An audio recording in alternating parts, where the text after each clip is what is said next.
ಯಾಕೆ ದೇವರೇ ಇಷ್ಟೊಂದು ಕಷ್ಟ ಕೊಟ್ಟೆ ಅಂತ ಯಾವತ್ತಾದರೂ ಹೇಳಿದ್ದೀರಾ? ಹಾಗಾದರೆ ಈ ಚಿಕ್ಕ ಕಥೆನ ಕೊನೆವರೆಗೂ ನೋಡಿ. ಒಬ್ಬ ಹುಡುಗ 5 ವರ್ಷಕ್ಕೆ ತನ್ನ ತಂದೆನ ಕಳ್ಕೊತಾನೆ. ಮನೆ ಜವಾಬ್ದಾರಿ ಎಲ್ಲ ಇವ್ರ ಮೇಲೆ ಬರುತ್ತೆ. ಹೇಗೋ ಕಷ್ಟಪಟ್ಟು ಕಾಲೇಜ್ ತನಕ ಹೋಗ್ತಾರೆ. ಫೀಸ್ ಕಟ್ಟೋಕ್ಕಾಗದೆ ಕಾಲೇಜ್ನ ಅರ್ಧಕ್ಕೆ ಬಿಡಬೇಕಾಗತ್ತೆ. 17ನೇ ವಯಸ್ಸಿಗೆ ಸಿಕ್ಕಂತ ಕೆಲಸವನ್ನು ಮಾಡ್ತಾರೆ. 18ನೇ ವಯಸ್ಸಿಗೆ ಬೇರೆ ದಾರಿ ಇಲ್ಲದೆ ಮದುವೆ ಆಗಬೇಕಾಗತ್ತೆ. 19ನೇ ವರ್ಷಕ್ಕೆ ಒಂದು ಮಗುಗೆ ತಂದೆ ಆಗ್ತಾರೆ. ಆದರೆ 20ನೇ ವರ್ಷಕ್ಕೆ ಹೆಂಡತಿ ಮಗುನ ಕರ್ಕೊಂಡು ಡೈವರ್ಸ್ ಕೊಟ್ಟು ದೂರ ಹೋಗ್ತಾರೆ. ಈಗ ತುಂಬ ಕಷ್ಟದ ಪರಿಸ್ಥಿತಿಗೆ ಸಿಲುಕ್ತಾರೆ. ಈ ಕಡೆ ಅಪ್ಪ ಅಮ್ಮನೂ ಇಲ್ಲ, ಆ ಕಡೆ ಹೆಂಡತಿ ಮಗುನೂ ಇಲ್ಲ.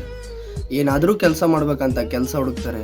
ಯಾವುದೂ ಕೆಲಸ ಸಿಗದೆ ಒಂದು ಹೋಟೆಲಲ್ಲಿ ತಟ್ಟೆ ತೊಳೆಯೋಕ್ಕೆ ಸೇರ್ಕೊಳ್ತಾರೆ.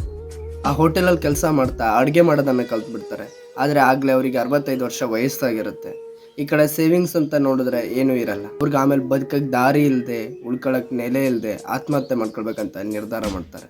ಆತ್ಮಹತ್ಯೆ ಮಾಡ್ಕೊಳ್ಳೋಕ್ಕಿಂತ ಮೊದಲೇ ಒಂದು ನೋಟ್ನ ಬರೆಯೋಕೆ ಹೋಗ್ತಾರೆ, ನಾನು ಯಾಕೆ ಸಾಯ್ತಾ ಇದ್ದೀನಿ ಅಂತ. ಹಾಗೆ ಅವ್ರ ಹತ್ರ ಒಂದು ಪ್ರಶ್ನೆನೂ ಕಾಡ್ತಾ ಇರುತ್ತೆ, ನಾನು ಯಾಕೆ ಸಾಯಬೇಕು ಅಂತ. ಅವ್ರಿಗೆ ಆ ಪ್ರಶ್ನೆಗೆ ಉತ್ತರ ಸಿಗುತ್ತೆ. ಈ ಸಿಟಿನಲ್ಲೇ ಬೆಸ್ಟ್ ಕುಕ್ಕು, ನನ್ನಷ್ಟು ಚೆನ್ನಾಗಿ ಅಡುಗೆನ ಯಾರೂ ಮಾಡಲ್ಲ ಅಂತ. ಅವ್ರು ರಿಟರ್ನ್ ಹೋಗಿ ಸ್ಟಾರ್ಟ್ ಮಾಡಿದ ಅಡುಗೆನೇ KFC. ಅದರ ಬೆಲೆ ಇವತ್ತು ಇಂಡಿಯನ್ ರುಪೀಸ್ಗೆ 5 ಲಕ್ಷ ಕೋಟಿ. ಇವಾಗ ಹೇಳ್ರಿ, ಕಷ್ಟ ಎಲ್ರಿಗೂ ಇದೆ, ಆದರೆ ಅದನ್ನು ಎದುರಿಸುವ ಶಕ್ತಿನೂ ನಮ್ಮಲ್ಲೇ ಇದೆ. ಅದನ್ನು ನಾವು ಕಂಡ್ಕೊಳ್ಬೇಕಷ್ಟೆ. ಈ ಥರ ಒಳ್ಳೊಳ್ಳೆ ಕಂಟೆಂಟ್ಗೋಸ್ಕರ ಈ ಪೇಜ್ನ ಫಾಲೋ ಮಾಡಿ.